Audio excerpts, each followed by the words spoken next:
queria primeiro começar por agradecer à Academia da Marinha, na pessoa do Sr. Presidente Almirante Francisco Vidal Almeida, por me acolherem desta forma que sempre... de abril, peço imensa desculpa.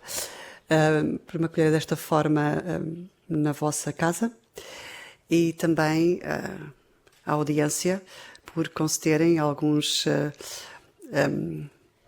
enfim, uma hora do vosso tempo para conhecer este tema que me diz bastante sobre a primeira viagem neerlandesa à Insulíndia, na realidade, à Ásia. Bom, este projeto nasceu de uma ideia por mim formada quando ainda estudante da cadeira de Filologia Germânica na Universidade de Groningen, nos Países Baixos, e nesta cadeira, enfim, tivemos ocasião de ler um texto no seu original, deste diário, que depois, mais tarde, formou a base para o que foi depois a minha proposta de tese de mestrado, e foi aceite. E nesse texto, de facto, já havia alguns comentários sobre as interações entre os neerlandeses e os portugueses quando da sua chegada a Bantam, a Java. E foi isso que, de facto, explotou este interesse meu, apesar de não ser, de facto, a minha área de estudo, mas sempre fui bastante interessada por história e levei esta proposta, de facto, à Universidade Nova de Lisboa e foi aceite. E então aqui estou a revisitar a tese de mestrado e peço desde já desculpa por algum lapso em termos de datas, porque é um tema que eu vou introduzindo, evidentemente, nos meus projetos, enquanto profissional de informação turística, mas não sou, de facto, uma académica no sentido estrito do termo. E peço desde já desculpa se houver alguma lapso que eu irei, evidentemente, tentar não existir, não é? Que não exista. Portanto, vamos começar por falar um pouco do estado da arte na altura em que eu, de facto, prossegui ou fiz as leituras para escrever a tese, e estas são as fontes que consultei, sendo que aquilo que é importante para a escrita da tese é esta fonte. Esta é um diário de viagem escrito por esta pessoa, Willem Lodewijks-Zoon, que não se sabe bem qual seria a função dele a bordo desta frota. Ele andou entre dois navios, pensa-se talvez fosse um comerciante. Ele depois vai aparecer mais tarde também integrado dentro de uma frota para a Guiné, que saiu da Holanda em 1598, mas foi ele, de facto, entre outros jornais de bordo que, entretanto, deram à estampa logo a seguir, em 1597, o tema da tese é baseado, de facto, ou a escrita desta tese é baseada neste diário deste senhor Lodewijks-Zoon. Eu li tanto, de facto, o documento manuscrito, como também o facsimilado, e foi facsimilado e foi publicado em 1915.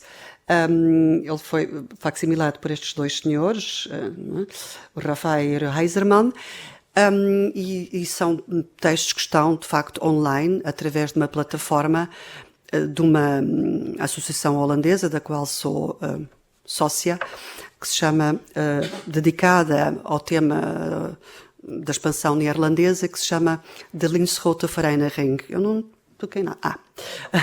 De Linschoten Vereniging. Portanto, estas são as fontes principais. Depois, claro, uma planóplia de bibliografia que é sempre necessário ler quando vamos contextualizar o que foi o percurso da carreira da Índia e da instalação dos portugueses no Estado da Índia. Não se pode deixar de referir todos estes autores. Muito importante também para mim foi, de facto, os textos de Braudel e também, evidentemente, João Paulo Aveiro Costa, Leonor Freire de Costa, história da expansão e a história económica, mas também os autores holandeses e, em especial, Rastra, que é 2009, é bastante recente, sobre a história da VOC. Não vamos abordar a VOC, porque estamos aqui num período bastante inicial, mas que deu-me uma visão global daquilo que foram as companhias antes da fundação da VOC, e é disso que estamos a tratar. E depois, de facto, estes textos deste autor sobre soldados, pessoas ligadas ao comércio dos diamantes, jesuítas, portanto, neerlandeses na Índia Portuguesa, antes de 1590, que era isso que me interessava também focar. Depois, os textos do Emmer, que também são bastante importantes. Depois também os textos de Jonathan Israel, que enfim, também foram muito citados, Morteiro, Loureiro, Lobato, pronto, todos aqueles que nós conhecemos. Este texto do Jan Parmentier, que infelizmente não está, também só está em holandês, mas é muito interessante para perceber todas aquelas fontes que existiam antes da publicação dos textos de Linschoten. Portanto, nós em Portugal falamos muito, e de facto foi bastante importante, sobre o itinerário de Linschoten em português, mas houve outros anteriores aos quais os pilotos desta primeira fase foram beber informação antes, de facto, da publicação de Linschoten, que essa só aconteceu até depois da chegada da frota à Holanda. Portanto, os textos de Linschoten foram publicados na Holanda em 1596, a frota naquela altura estava na Insulíndia, portanto, levaram, de facto, pensa-se, um manuscrito ainda não publicado do texto de Linschoten, mas não foi isso, de facto, que os ajudou parcialmente à chegada à Insulíndia, mas não completamente. Houve outros textos. Depois também mencionar Ari Posse, que também é bastante importante, e Terpstra. Aqui sim, estes textos ajudaram bastante sobre as companhias neerlandesas pré-VOC e perceber o intuito da República das Sete Províncias em, de facto, lançar este empreendimento para a Insulíndia. Portanto, aquilo que eu tentei escrever foi não só sobre a viagem em si, porque isso é baseado naquilo que são os textos do Lodewijk, mas a perceber as motivações que a República teve para, de facto, lançar esta expedição à Índia. Vamos, então, entrar dentro daquilo que é o core de que gostaria de falar nesta pequena comunicação, mas para tal acho que precisamos de fazer primeiro uma contextualização, que é de facto as dinâmicas, tudo isto que eu vou dizer é do conhecimento geral, acho que todos nós aqui presentes já tiveram a oportunidade de ouvir comunicações e de facto ler sobre este assunto, mas não podemos deixar de o referir. De facto, as dinâmicas do comércio da pimenta, desde o momento em que Portugal chegou à costa do Malabar, modificaram-se substancialmente, não só pela abertura da Rota do Cabo, evidentemente, mas porque chegado, de facto, à Índia, percebemos que as dinâmicas comerciais dentro daquilo que eram os 3 arcos geográficos comuns ao comércio intra-asiático, portanto, aquele que vai da costa de Moçambique às costas de Kerala, e depois o outro arco geográfico entre Maliapores, portanto, e Malaca, e depois para lá de Malaca para o Mar do Sul da China e até à China. De facto, eram 3 arcos geográficos distintos, nos quais operavam mercadores de áreas geográficas distintas e com intuitos diferenciados, portanto, os produtos que eles manuseavam, o trato também era diferenciado. Antes disso, tinha havido, de facto, como todos sabemos, uma tentativa de juntar estes 3 arcos geográficos numa só rota, primeiramente iniciada pelos persas e depois, de facto, como todos sabemos, operada pelos chineses até 1433, e depois ela vai-se então quebrar, não é? Nos tais 3 arcos geográficos, como anteriormente, antes da chegada dos chineses. E como todos nós sabemos também, o que nós fizemos foi reatar estas viagens de longo curso entre a costa de Moçambique e, de facto, os mares do sul da China, o que não existia antes de 1500 só anteriormente em 1433. Portanto, essa de facto é muito importante, mas depois, estando já dentro do que são as dinâmicas do comércio intra-asiático, também facilmente percebemos que conseguimos escoar a pimenta de uma forma mais interessante, especialmente para os comerciantes privados, para a China do que propriamente para a Europa. Portanto, a pimenta conseguiria obter maiores lucros dentro daquilo que era o mercado dos mais a sul da China do que aquele propriamente na Europa. E isso já todos nós sabemos também, mas isto é bastante importante porque no Báltico e para todo o mundo a norte dos países bálticos, essencialmente na Rússia, a pimenta, ao contrário daquilo que acontecia nos mercados mais meridionais, nunca deixou de obter grandes lucros e os preços foram sempre em crescendo ainda durante todo o século XVI até aos finais do século XVI.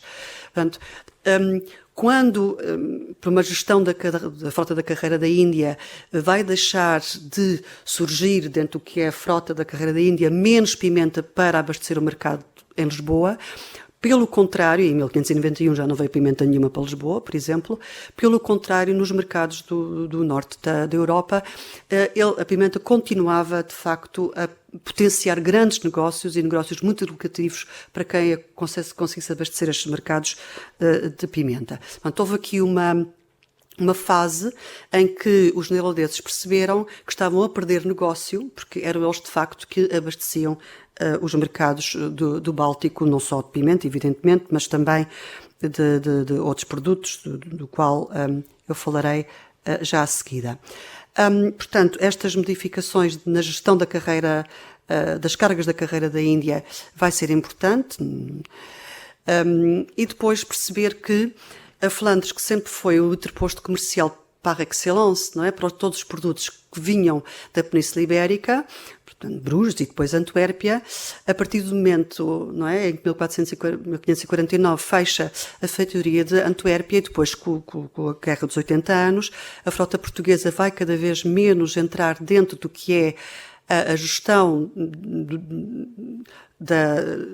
dos mercados e daquilo que é a gestão da carga que vai de Lisboa para o norte, e cada vez mais será a frota holandesa que se vai incumbir de vir até à costa portuguesa, o que já fazia, de facto, durante o princípio do século XV para o sal, mas depois, a partir de todo o século XVI, inícios do século XVI, vai começar, de facto, a gerir o tipo de cargas, e a partir de 1568, o princípio da Guerra dos 80 anos, de facto, já não existem barcos portugueses a operar nem para a Flandres e muito menos para o Báltico, e então será de facto a frota neerlandesa que se vai imiscuir neste comércio e vai começar de facto a descer para a Península Ibérica, e isto é tudo a contextualização daquilo que eu vou querer explicar a seguir com a gênese do poder marítimo neerlandês.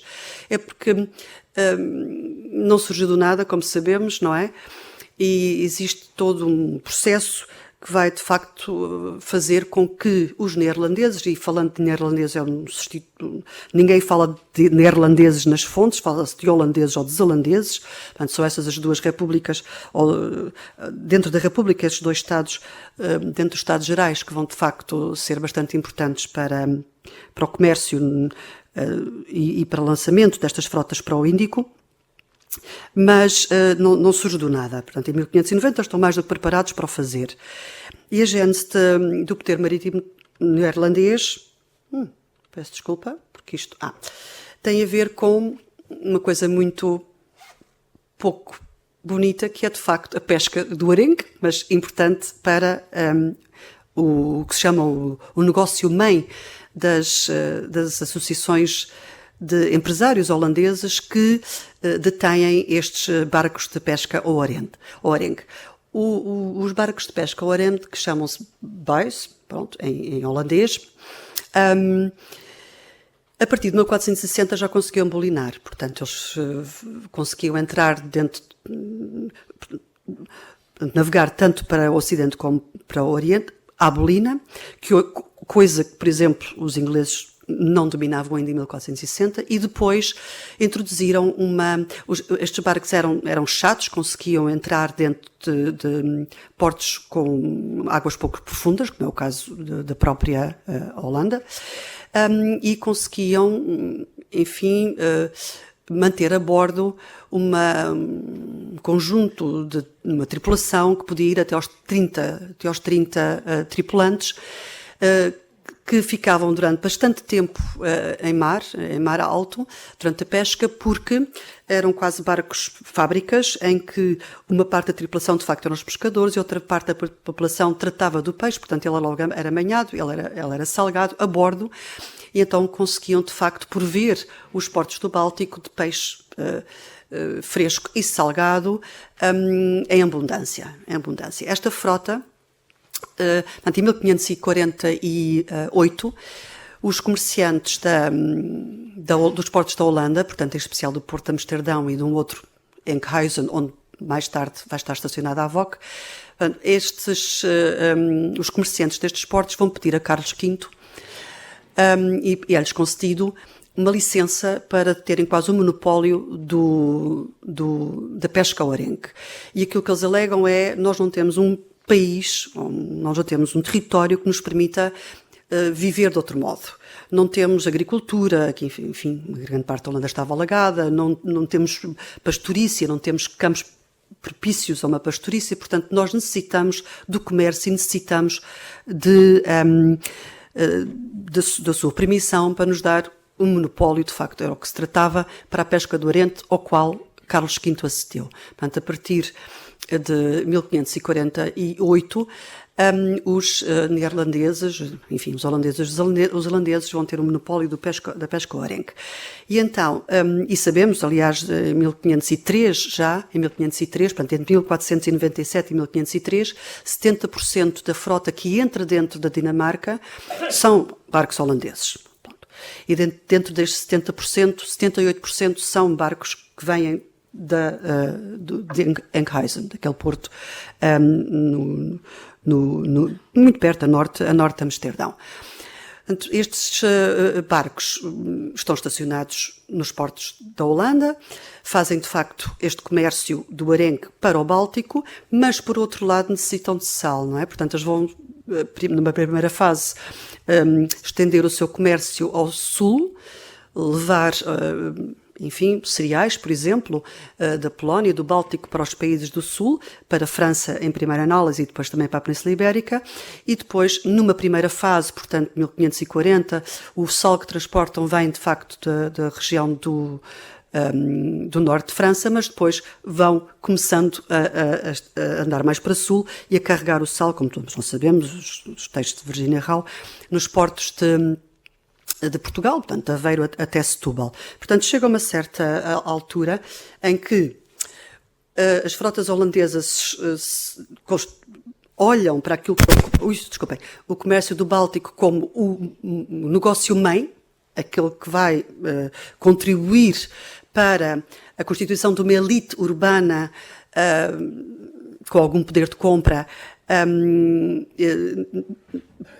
Também dizer que quem geria esta frota, os investidores desta frota, não eram os pescadores. Portanto, numa primeira fase, no século XV, havia associações em que são os pescadores e os próprios mestres que formam associações e que compram estes barcos, mas a partir de meados do século XV, cada vez mais os investidores vão começar a ser assalariados, portanto, tanto os mestres como os pescadores são assalariados, e as associações são, todas elas, associações de pequenos comerciantes burgueses, moleiros, donos de cervejeiras, que são uma população urbana, mas com algum poder de compra, e que vão então investir nestas associações de comerciantes marítimos.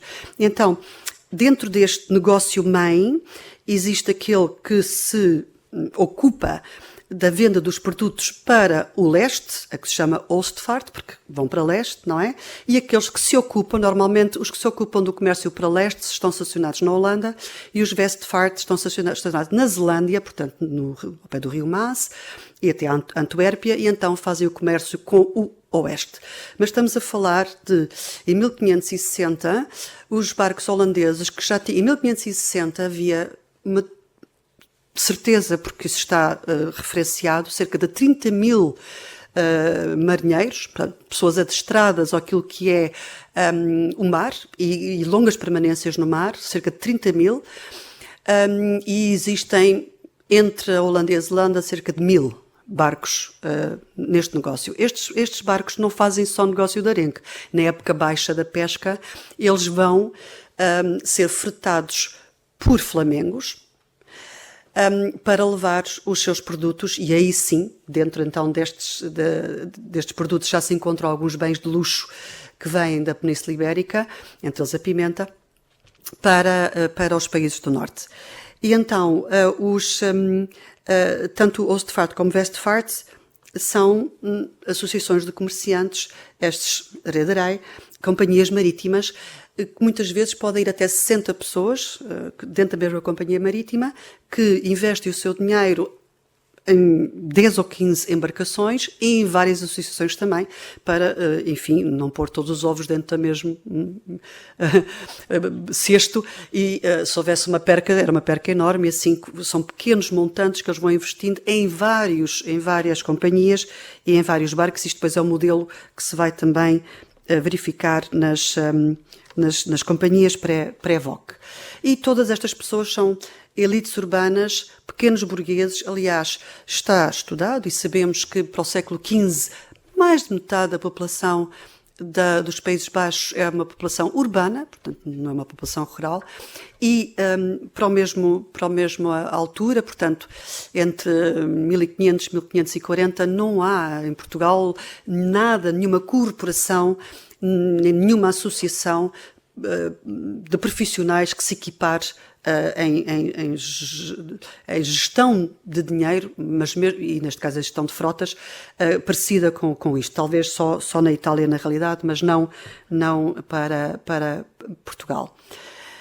E depois temos um outro dado, entretanto, que se vai prefigurando. Pronto, isto até agora para explicar que os Países Baixos, em especial, de facto, aquelas duas províncias, tinham uma frota mercante importante, com uma marinhagem bem treinada para, enfim, navegar em alto mar, mas não no Oceano Atlântico, no Báltico e, de facto, da Inglaterra para leste. E a partir da Guerra dos 80 anos, então, vamos conhecer uma realidade diferente. Porque na Guerra dos 80 anos, aquilo que acontece é que os Países Baixos do Norte, portanto, aquilo que nós estamos agora a falar, proíbe o comércio com Espanha e Portugal, de imediato. Portanto, quando nós falamos dos embargos, muitas vezes nós pensamos sempre nos embargos que Filipe II de Espanha promoveu junto da República.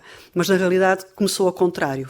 Os primeiros embargos foram da parte da República para o seu arqui-inimigo, os espanhóis. Portanto, proíbem o comércio com Espanha e Portugal, que foi prontamente levantado, porque eles necessitavam do sal português para poder salgar o arenque. E precisavam também, por outro lado, que os cereais que eles movimentavam do Báltico para o Sul chegassem a bom porto. Portanto, este foi um comércio, foi proibido, mas foi prontamente levantado. Mas, por outro lado, em 1585, sabemos que Filipe II proíbe a entrada de navios neerlandeses em todos os portos da Península Ibérica. Ora, eles continuavam a precisar de sal. Portanto, o que é que aconteceu? Em 1585, esta frota, que entretanto já chegava de facto a Setúbal, começou a navegar para as Caraíbas. Portanto, a fazer viagens intercontinentais e dentro do Atlântico, não é? E muitas vezes também os próprios comerciantes portugueses utilizavam pilotos e frotas neerlandesas para ir, já em 1584, à Guiné. Portanto, não era uma coisa estanque, eles podiam de facto manobrar as suas frotas à vontade dentro do Atlântico, sendo que em 1588, já dentro do quadro da República, esta reafirma a garantia dos portugueses a poderem comerciar com esta nova identidade. Portanto, apesar de haver um embargo de entrada dentro da Península Ibérica de navios neerlandeses, por outro lado, a República reafirma a sua vontade de continuar a comerciar com Portugal. Portanto, não houve, da parte deles, uma paragem. Aliás, nem houve, porque muitas vezes o que acontece na documentação é que se um barco neerlandês se aproxima da costa portuguesa para carregar sal, digamos em Aveiro, eles normalmente são avisados e carregam-no em Setúbal, onde não há fiscalização, ou vice-versa. Portanto, nunca houve uma proibição tout court. A proibição existia, mas nunca foi de facto posta em prática tout court, que eles não pudessem de facto visitar os nossos portos. Portanto, continua esta. Em 1590, Filipe II levantou o embargo com a República, porque houve uma série de maus anos agrícolas, nós precisávamos dos cereais que vinham do Báltico, e em 1590 Filipe III levantou o embargo com a República. Ora, em 1590, só para explicar que em 1591, por exemplo, foi apresado, portanto, foi posto último embargo à navegação para qualquer porto do Império. A República continua a dizer não, mas os portugueses são bem-vindos, nós não temos nenhum problema com Portugal, e já estamos aqui na época da monarquia dual, mas, enfim, continua-se a dizer que não há nenhum problema em comerciar com Portugal, e na realidade, em 1591, existem imensos holandeses a trabalhar dentro das nossas frotas. Há um rapaz que é um piloto, do qual não conhecemos o nome, que estava na Madeira em 1591 a trabalhar para os portugueses, quando Filipe II faz esta proibição. E ele é levado para São Tomé, ele vai ficar em São Tomé 2 anos. E depois em São Tomé, ele quando sai infelizmente não sabemos o nome, ele quando sai de São Tomé em 1594 regressa à Holanda, não é? Regressa à Holanda e leva com ele toda. São Tomé era a plataforma comercial, é verdade, entre outras coisas, para o comércio de escravizados, mas também para todo outro comércio que nós fazíamos com a costa da Guiné, e leva todo este manancial de informação com ele em 1594 de regresso à Holanda, que na realidade em 1594 os holandeses já começam a fazer tentativas de chegar à Índia, mas pelo Cabo Norte, não é? Lá por cima. Em 1591 foi a primeira tentativa logo, por subir pelo Cabo Norte. E depois em 1594 e 1596, portanto houve 3 tentativas, o Willem Barents, que nós também conhecemos. Portanto, continuam estes embargos. Em 1598, Filipe III renova o embargo acima, porque em 1598 é quando regressa a primeira frota holandesa da Insulíndia, pela Rota do Cabo. Portanto, ele torna a renovar o embargo, mas na realidade já não há nada a fazer. E a República continua a reafirmar a continuidade do comércio com Portugal. Portanto, esta iconografia para mim é importante. Quando é que os holandeses começam a pensar em formar esta frota para ir à Insulíndia? Logo em 1591. Mas pronto, agora vamos parar por aqui. Daqui a pouco retomo este ponto.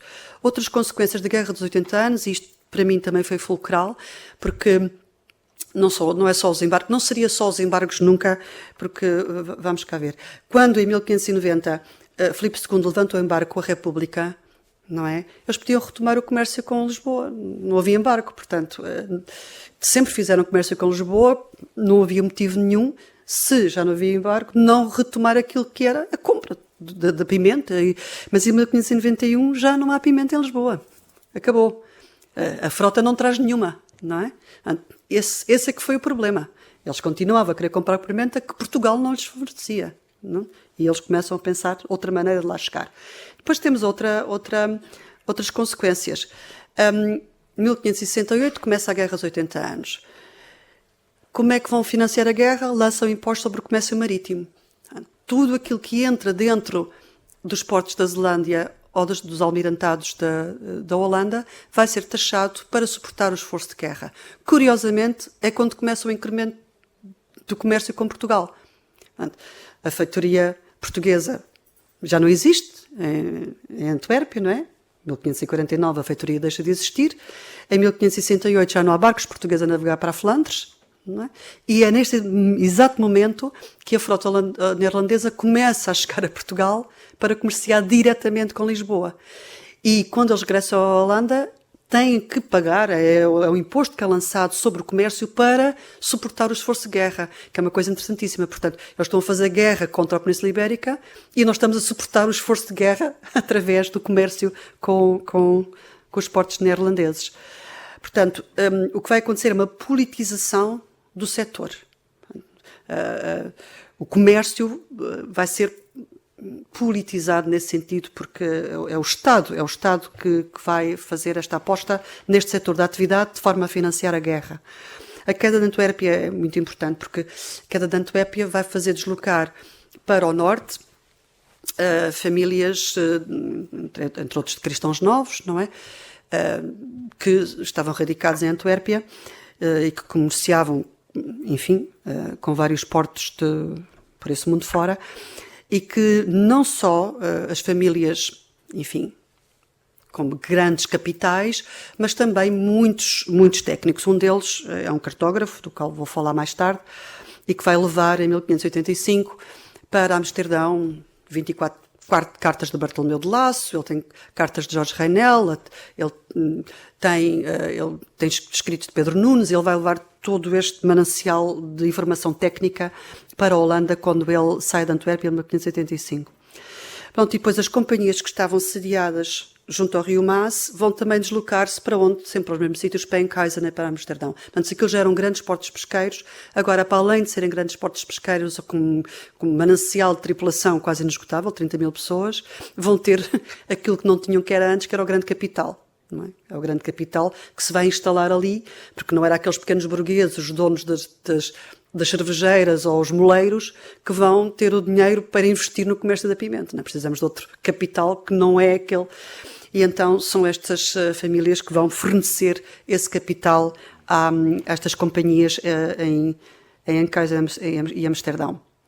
E pronto, e as forças neerlandesas estão de facto aptas a iniciar as suas viagens. Já têm tudo, na realidade. Têm a marinhagem, têm a técnica de navegação no Atlântico, têm as cartas, têm o capital, têm pilotos que já estavam ao serviço de Portugal. Pronto, isto são estas minhas primeiras conclusões. E já é quase um processo irreversível. Mesmo com o levantamento do embargo em 1590, o processo já está instalado, já vai ser muito complicado. Neerlandeses no estado da Índia sempre houveram. 1513 e 1530, bombardeiros e artilheiros, a grande maioria deles eram alemães ou neerlandeses. Todos eles estavam integrados na frota de Afonso de Albuquerque, portanto, estão todos identificados por autores portugueses e neerlandeses. Após 1570 encontram-se ao serviço da coroa de privados, entregam flotas portuguesas, vão ao Brasil, vão à Madeira, estão integrados em frotas à Guiné, eles na realidade estão por todo lado. Conhecem a Ásia portuguesa e as informações de várias ordens circulam entre Portugal e as Províncias Unidas. Claro que o mais conhecido é este senhor, não é? É este senhor, que era católico, ele nasce de uma família católica em Haarlem, depois vai para Sevilha, porque ele tem 2 irmãos a trabalhar em Sevilha. E depois, quando na monarquia dual, resolvem, enfim, vir para Lisboa. Ele vai ao serviço do arcebispo de Goa, como sabem, enquanto secretário, para Goa, onde está entre 1583 e 1588, e depois, no regresso, como grande maioria dos holandeses são pessoas muito minuciosas, muito intuitivas, no sentido em perceber onde é que está o negócio, descrevem tudo ao pormenor, não é? O que é as coordenadas, portanto, mas ele não é o único, ele é um dos. Portanto, esta é aquela obra que todos nós conhecemos, mas mais uma vez peço a vossa atenção para o facto de só ter sido publicada em 1596, não é? Portanto, o Jan Eyren chega a Enkhuizen em 1592, de facto, mas em 1592 está todo mundo a tentar chegar à Índia pelo norte. Ele próprio vai como imediato em 2 expedições para o norte, com Willem Barents e depois na segunda expedição em 1594. Ele não está muito interessado. Aliás, ele só tem papéis soltos. Depois já vamos ver o que é que vai acontecer. Ele só começa a compilar os papéis que trouxe, os papéis e as cartas, em 1592.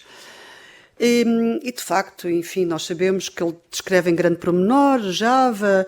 Portanto, quando a viagem chegou à Insulíndia, eles vão perguntar por este porto, Sunda Calapa. Ninguém percebe o que é que eles querem dizer, porque quando Jan Eyren van Lieshouten viveu em Goa, ele nunca esteve em Java, este de facto era o porto mais importante, mas entretanto eles converteram-se ao islamismo e o nome daquele porto já não era Sunda Calapa, mas era Jakarta, portanto ninguém reconheceu o nome de Sunda Calapa e ninguém percebia muito bem onde é que eles queriam ir, e depois eles acabaram por ir para Bantam. E depois também sobre Sumatra, o que é muito interessante é eles explicarem que é um rei muito poderoso e grande inimigo dos portugueses. Portanto, eles tentaram sempre identificar locais onde podiam criar alianças contra os portugueses. De facto, isso está sempre tudo muito bem identificado. Cartas, enfim, aqui temos Bornéu, aqui temos Java, aqui temos Sumatra, isto é Tailândia, isto é Malaca, portanto, isto é a vista geral, esta é uma carta de Bartolomeu de Lasso. E depois as fustas, como é que era feito o comércio, bastante bem identificado, não é? Como sendo portugueses. E depois, vamos aqui a uma cronologia, eu não quero me amassar muito, até porque já estou a chegar muito perto da hora que me deram para acabar, mas a cronologia para mim é bastante importante porque põe as coisas em perspectiva. E eu introduzi agora aqui um nome novo. Em 1555, um senhor chamado Dirk Gerritszon Pomp, que na Holanda é conhecido como Dirk China, que já está em Lisboa aos 11 anos de idade. Este rapaz veio para Lisboa porque os tios dele eram mercadores em Lisboa e ele é enviado junto dos tios para perceber como é que era feito o trato e para estudar, para ser também ele próprio comerciante. Ora, este senhor Dirk Gerritz já está em Goa em 1568. Portanto, no princípio da Guerra dos 80 anos. Quando nós já não navegávamos para a Flandres, já está em Goa. Está lá há 20 anos. Ele vai, aliás, ele aqui em 1585, não é? Já está no Japão, ele vai a bordo do Santa Cruz. Não é?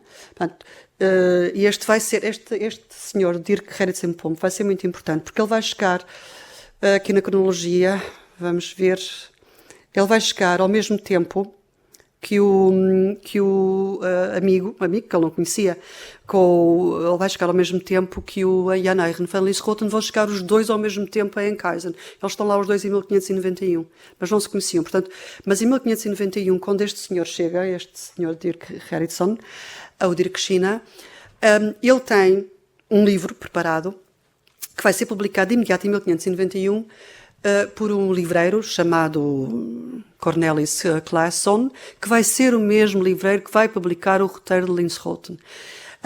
E este livro, sim, que chamava O Tesouro da Navegação, 1591, esse é que vai desplotar o interesse dos comerciantes holandeses.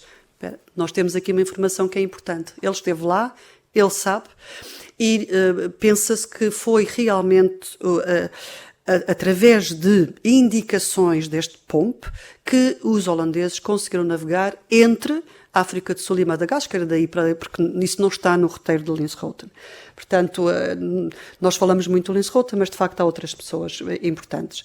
Portanto, eles estão todos sempre no mesmo sítio, não é? Portanto, esta cidade vai ser de facto aquele chamado o hub. Entretanto, 1590 é aquela história de quando é levantado o embargo, não é? Mas já se sabe muito sobre o trato português na Insulíndia, e o filho do burgomestre de Amsterdão, um senhor chamado Pauw, P-A-U-W, vai enviar o primo, este Cornelis de Houtman. Este senhor Pauw vai ser um dos fundadores da Companhia Fanfara, e o Cornelis de Houtman, um primo dele, vem para Lisboa à procura de cartas da Ásia. Não é? Os holandeses nessa altura podiam viajar livremente, não havia embargo, mas de qualquer maneira ele é preso, percebeu-se que ele andava a perguntar informações que não interessavam. O irmão dele também cá está, ele é preso, mas regressa à Holanda em 1594. Não é? E é exatamente em 1594, sabemos que ele está na Holanda em maio de 1594, que em maio de 1594 que é fundada esta companhia, a Companhia do Longínquo, Fanfara, em maio de 1594, e ele subscreve. Portanto, ele é um daqueles que vai fundar a companhia juntamente com o primo. Pronto, lá está, há várias tentativas de chegar ao norte, e entretanto aí percebe o tal Linschoten, que se calhar seria uma boa ideia ele fazer o mesmo que o outro Dirk Schina, compilar tudo aquilo que ele sabia e publicar um livro. Ele vai com esta ideia ao Cornelis Claesson, que é o livreiro, que também já tinha publicado roteiros e mapas portugueses e era um calvinista daqueles a sério. Ele fazia muita propaganda porque entretanto o Jan Rafael Linschoten vai se converter ao calvinismo. Ele era católico, mas converte-se ao calvinismo, mas eu não vou aqui focar-me nessa, que também foi uma parte importante de explotar estas viagens contra o arqui-inimigo que era o católico, e Portugal era o arauto, um dos arautos do catolicismo daquela altura. Mas pronto, e então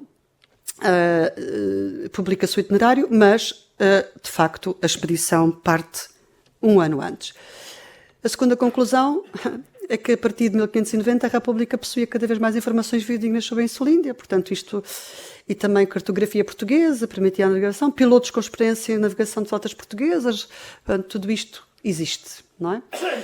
Portanto, voltando aqui um bocadinho à cronologia, já existem bombardeiros, a feitoria da Flandres fecha, a pimenta vai sendo cada vez mais escoada pelos portugueses para os mercados da China, portanto a pimenta deixa de entrar. Entramos na Guerra dos 80 anos, os impostos servem também à publicitação do setor, da atividade, portanto mais tarde o príncipe, isto interessa porque é o próprio príncipe Maurício que vai prover a primeira frota de canhões para a sua defesa.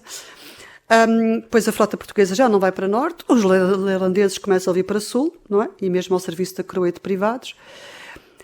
A monarquia dual, aqui os vários embargos, a queda de Antuérpia. Portanto, tudo isto é uma sucessão de eventos. E este senhor Peter Plancius chega à Holanda. Então, Peter Plancius é o tal cartógrafo, ele também era pastor protestante, que vai levar 24 cartas portuguesas, mais as cartas do Reinol, do Bartolomeu de Lasso, de Reinol, e que faz publicá-las no mesmo livreiro. Portanto, este senhor, o Hendrik Dirksen Jolling, eu ainda não tinha falado dele, mas ele está em Goa ao serviço do mercador alemão em 1585, e ele vai ser um dos pilotos que depois vai integrar a primeira frota para o Índico. E Thomas Cavendish aporta a Java. Isto é importante porque quando os holandeses chegam a Java, eles perguntam-lhes se eles são ingleses, porque os ingleses não deixaram grandes soldados em Java quando lá estiveram em 1588. Interessante também é que Filipe II levantou em barco a República em 1590, mas reforça com a Inglaterra, porque entretanto os ingleses também estavam de facto a tentar o mesmo. Pronto, eu vou andar um bocadinho para a frente agora na cronologia, que tem imensas coisas. Então chegamos ao lançamento da primeira viagem.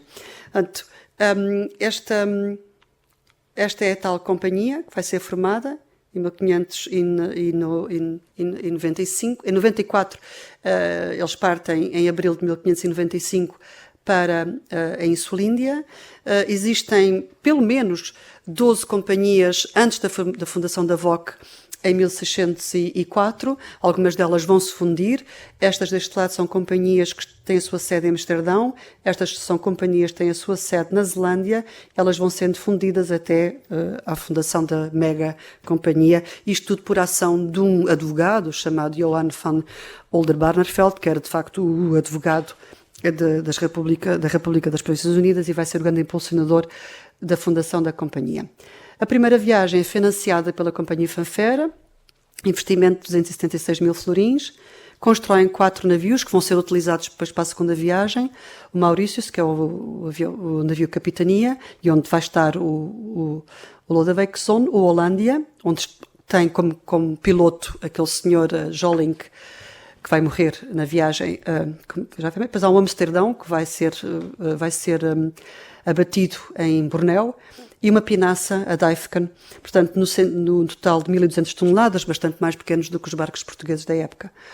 A frota é comandada então por este Sr. Cornelis de Altman, que também vai depois numa terceira frota à Holanda e morre, na Insulíndia, numa escaramuça, e tinha como regimento chegar às Ilhas Especiarias, onde os portugueses não tivessem território. Portanto, estava no regimento. No regimento do capitão Van Houtman dizia não poderiam aportar a portos onde portugueses tivessem território e não podiam utilizar as armas para ataques só para defesa. Isto está nos regimentos de todas estas companhias até à fundação da VOC. Em todas elas, pronto, há um regimento, não é? E há uma carta de fundação da companhia, em todas elas diz isso. Mas em 1600 já começamos a notar ali uma certa... Porque uma destas viagens que vai para a Insulíndia, mas pelo Estreito de Magalhães, o senhor chama-se Olivia de Norte, e lá diz que podem se defender, mas podem utilizar as armas para todos aqueles que não são nações da verdadeira fé. Calvinismo, portanto, exclui-se os portugueses e os espanhóis. Portanto, a frota desforrou de Texel, uma ilha a norte da Holanda, em 1595, e chegou a Bantam a 22 de junho, portanto, demorou muito tempo. Aqui vemos a passagem da África do Sul, portanto, do Cabo. A 11 de abril estavam a 50 milhas das Berlengas. 17 de abril passaram as desertas, isto tudo com uma grande facilidade, ninguém os impediu, estavam habituados também, os portugueses a ver passar holandeses. 25 de abril a Porta ao Boa Vista, Cabo Verde, fizeram a guarda, explicam muito bem que ali há cabras, há água, portanto eles podem parar ali, que ali não há portugueses na Boa Vista. Está muito bem descrita. 4 de maio, contacto com 2 naus portuguesas, eu só vou ler muito rapidamente, isto é interessante. Diz aqui, a 4 de maio de manhã, a uma altura de 6 graus, avistámos 2 naus portuguesas, uma a navegar a favor do vento, a sotavento de nós, a outra a barlavento, que se apercebeu de nós, e de bom grado ter-se afastado de nós, porquanto as velas eram frequentemente viradas ao vento. Isto é uma tradução minha, porque o texto original tem holandês do século XVI, não é? Frequentemente viradas ao vento, disparou 2 salvas para nos mantermos afastados, mas apesar disso teve que se aproximar de nós, já que estávamos a seu caminho. Estando perto uns dos outros, hasteámos as nossas bandeiras, mostrando os nossos propósitos, e assim também eles o fizeram. Sendo que os nossos navios se reuniram, enviámos as nossas barcaças a bordo para lhes perguntarem os seus cálculos, os quais deveriam ser 80 milhas de terra e tinham partido para cima de 20 dias de Lisboa, na companhia de 5 navios que deveriam todos navegar para Goa. Esta nau tinha ao seu serviço e ao serviço do arcebispo de Goa com 450 soldados e 150 marinhagem. Assim o disseram. E tinham também 18 peças de artilharia. Portanto, isto põe lá tudo. Então perguntámos onde queríamos ir. Dissemos que íamos em procura de terras estranhas onde o rei não tivesse terra. Okay? Deram-nos a honra de alguma marmelada e doces e retribuímos com queijos e presuntos. Pronto. Isto foi o primeiro contacto com 2 velas portuguesas ali junto a Cabo Verde. E assim também nos pediram para navegarmos noutro curso, já que a sua comissão, o seu regimento era de não navegar em navios em almirantado. Pronto. Entretanto, depois mais tarde vão encontrar outra frota. Portanto, a 11 de maio, têm contacto com 7 velas, 5 neerlandesas e 2 portuguesas antes de se estarem à volta do mar. Estas velas vinham de São Tomé, vinham carregadas de açúcar. E vejam que dentro desta frota haviam 2 navios portugueses e 5 neerlandeses, todos dentro da mesma frota portuguesa. Portanto, não havia aqui grandes... Pronto, eles depois encetam de facto a volta do mar. Desculpa, não é isto. A 2 de agosto passam o Cabo da Boa Esperança, fazem a guarda na Baía de São Brás, como de facto os portugueses também faziam. A 11 de agosto rumaram à Ilha de São Lourenço e é aqui que nós temos a certeza que eles não utilizaram o itinerário de Linschoten, porque nada disto, a partir de Madagascar para a Insulíndia, é omisso. Portanto, eles tinham que ter outras fontes com eles. Eles tiveram imenso tempo ali em Madagascar, porque quando chegaram a Madagascar já tinham morrido 37. E enquanto estiveram em Madagascar morreram mais 30. Portanto, eles depois tentaram ir para Java, depois houve uma tempestade, voltaram para trás, depois partem finalmente para Sunda, passam as Maldivas, passam o Lago da Sumatra, chegam a Bantam, isto tudo sem nunca virem portugueses. Eles nunca viram portugueses nem a chegar a Bantam, nem ao regresso quando saem da Insulíndia. Portanto, navegaram para lá, navegaram para cá. Sim, vamos mesmo terminar. Portanto, assinalar aguadas seguras, encontros com flotas portuguesas são de evitar, mas são amistosas. Demonstram conhecimento. Isto é o mapa, de Madagascar. Portanto, eles reconhecem, fazem o reconhecimento de toda a costa. Esta baía de Antão Gil, que nós já conhecemos, é de Antão Gil, em português, para poderem fundear, sem problemas com os portugueses. Uma ilha onde tem o cemitério, porque morreram aquelas pessoas todas, não é? Portanto, ele vai analisando ponto a ponto, também por conhecimento, descrições pormenorizadas, onde eles podem aportar, rotas e coordenadas, as formas de pagamento, isto tudo está descrito ao pormenor no diário. Depois, de facto, a 22 de junho, vêm 6... Eles pensavam que não havia português em Bantam, quer dizer, o Lince Houghton tinha-lhes dito que não havia. Olha, havia sim. Havia feitores do Capitão de Malaca, haviam comerciantes portugueses privados. Primeiramente tudo correu muito bem, eles dão-se muito bem uns com os outros, mas depois não se percebe se é por falta de tato do Cornelis T. Altman, que é uma pessoa que é muito difícil, tem um trato muito difícil, que começam a dar-se mal uns com os outros, ou se de facto são os bantaneses que começam a levantar suspeitas e, pronto, no relato não está visível se houve da parte daqueles portugueses um intuito de indispor as autoridades de Bantam contra aqueles comerciantes, ou se seria exatamente o contrário, se teria sido os bantaneses a criar e a levantar suspeições entre os holandeses e os portugueses. Porque eles deram-se muito bem com os portugueses. Pronto, isto é um contacto entre os holandeses e os portugueses. Só dizer que este piloto, Pedro da Taída, ajudou-os imenso. Ele era um lançado, ele vivia em Java, e ele ajudou-os com coordenadas, ajudou-os a explicar como é que chegavam às Ilhas das Molucas, explicou-lhes como é que deviam navegar em toda a costa norte de Java, explicou-lhes que talvez Jakarta fosse o melhor porto para a segunda viagem do que Bantam. Portanto, este Pedro da Taíde, ele queria negociar, tanto se lhe fazia, penso eu, negociar com holandeses como negociar com outros portugueses, e de facto ele foi uma pessoa que os ajudou imenso, e depois foi assassinado, e não se percebe bem porquê, e o relato ainda está dentro desta primeira viagem. Portanto, há uma missão, há de facto o intuito da frota holandesa. Ele levava também uma carta patente de Maurício de Nassau-Orange para fazer um trato comercial, um contrato comercial com Bantam, portanto e de se instalar em Java, portanto já havia esse intuito de fazer um posto avançado, ou criar um posto avançado neerlandês na ilha de Java, em Bantam, primeiramente, mas não encontrei em nenhum ponto deste relato nenhuma animosidade contra os portugueses. Surgiu a posteriori. E quando voltaram a Portugal, eles entraram dentro de Santa Helena. Em Santa Helena estavam 3 barcos portugueses, identificados por André Morteira, e já não houve, quer dizer, continuaram a dar presuntos e queijos e marmelada uns aos outros, mas já não quiseram aportar. Eles chegaram, dispararam salvas, sim, e depois, é o final, dispararam salvas e prosseguiram viagem. Pronto, e depois, em 1598, partiram 24 navios para a Insulíndia e 80 navios para vários destinos. Foi exponencial. Depois, em 1598, quando eles regressaram, enfim, e ninguém os aborreceu, nem à ida nem à vinda, e eles lançaram-se, não é?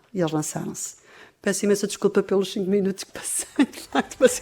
Obrigada.